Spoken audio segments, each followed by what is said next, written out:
guddiga gurmadka dowlad goboleedka koonfur galbeed ee dhawaan usoo magacaabay madaxweynaha dowlad goboleedka koonfur galbeed mudane cabdicasiis xasan maxamed laftagarin isla markaasna uusan xil saaray dhibaatadii lanjeysadii dadkii laha ku barakicay magaalada laascaanood ee maamulka Soomaaliland iyo galabta deeri magaalada gaalkacyo ee gobolka mudug mas'uuliyiin ku tirsan dowlad goboleedka Puntland oo ka horeeyay wasiirka wasaaradda haweenka iyo arrimo qoyska maamulka gobolka mudug kan degmada gaalkacyo odayaal dhaqanka iyo mas'uuliyiin kale iyo hadhawaayay wafdigan ku socday dowlad goboleedka koonfur galbeed oo horkahay wasiirka wasaaradda arrimaha gudaha iyo dowladaha hoose maxamed abuukar cabdi wafdigan deeri magaalada gaalkacyo ee gobolka mudug may qayb ku hayay wasaarado qorsheynta gaadiidka gargaarka arrimo gudo la taliyaha madaxweynaha arrimo haweenka aan ka horeen wasiirka wasaaradda haweenka iyo arrimo qoyska dowladda Puntland marwo aamina ismaan xaaji iyo hadhawaayay wafdigan iyadoo dadkan la soo barakiciyay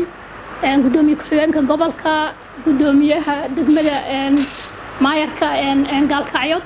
iyo dhammaan mas'uuliyiin haday isugu jiraan shacab iyo dawladba alxamdulillah maanta xaaladdu waa noo kala degan tahay waxaan rabnaa hadda maadaama aad daalantihiin oo safarkiinu uu saaka soo bilowday inaad degtaan haddii la yiraahdo caawa 7:00 aan shirkeen aan galno haddii la yiraahdo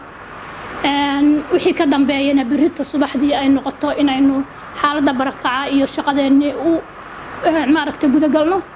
waa ku mahadsantihiin waad soo safarteen inaad qayb naga noqotaan wasiirka wasaaradda gaadiidka iyo duulista hawada dowlad goboleedka koonfur galbeed xasan xuseen maxamed eelay oo hubinku ee guddiga geeka deeri magaalada gaalkacyo sheegay anti iyo meelun handeerin sidii lanka gurmada lahay dadkii laha ku barakay magaalada laascaanood ee maamulka Soomaaliland mahadsantiin qaraaba sida isin boogtiin una de akhbaarkii walwada haysana taawiya wal intaan deernay dhibaatadii maalmo ugu dambe basan galanta ka hayteen oo una eedeedana siin ku mahadnagaan sida san maarayteen yaa handeernay beledkum ilaahay idin shay insha Allah taala wayna rajeynayna maalmo badan uu roogno soo xaaladda guud ahaan uu ogaano ee gaar ahaan bas wal injira wayla dareertana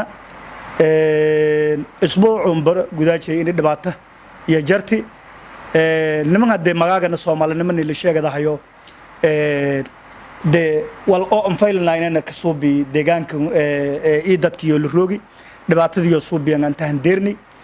qaar ku mid ah odayaal dhaqanka ee ku hadlay hadhawaayo ka mas'uuliyiintu hadeerti magaalada gaalkacyo iyo dowlad goboleedka koonfur galbeed oo kuma hadnagana dadaalkii ka biyaytay sidii gurmad degdeg ah handeersi lahayti bulshada ku jeedi koonfurta Soomaaliya ee la ku barakay magaalada laascaanood bacda salaam marti hadda timid batiin martina wadankiina kuma tiidin laakiin hadda nagu soo biirteen annagana saas oo kale xalay baan soo gaarnay gobolka mudug dimiisa muxuu ahaa gaalkacyo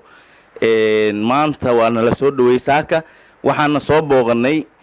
meesha maaragta dadka ay degan yihiin gudoomiyaha hogaaminaya gudoomiyaha degmada iyo kan gobolka baan soo booqanay runtii waxaan soo aragnay idinkana waa arki doontaan insha Allah taala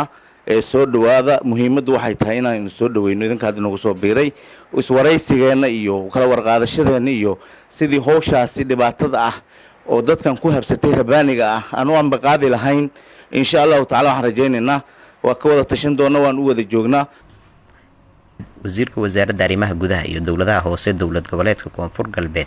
maxamed abuukar cabdi waan ee gudoomiyaha guddigan iyo dhinacay maysan kuma hadnagay dadkii ku qayb galay hadhawaayowka usugoon dhinaga kala xusi socdaalka magaalada gaalkacyo intii qayb ku eta sidii yoon dardar gelin lahayn sidii bulshada ha ku jeedi deegaanada koonfur galbeed la ku barakay magaalada laascaanood gargaar degdeg ah yoon deersi lahaayeen xaqiiqdii arrimahan u imaanay inta ugu badan idinka qabtay waxaan leenahay waa mahadsantihiin dowladda Puntland shacabkeeda iyo maamulkeeda isku duuban waxaan leenahay waa mahadsantihiin xaqiiqdii abaal badan bay idinka haysaa reer koonfur galbeed iyo dowladda koonfur galbeed iyo shacabkiisaba waxaan aaminsanahay dadka la soo dhibaatay laascaanood ee gobolka Sool si gaar ah wali maamulka Soomaaliland ay soo dhibaateeyeen wuxuu maamul baa ka dambeeyay wax saas sameeyay haday dad Soomaaliyeed dhibaateeyeen waxaa la helay dad Soomaaliyeed oo haddana soo dhaweynaya u gargaaray wadooyinka u taagan guryahooda uga baxay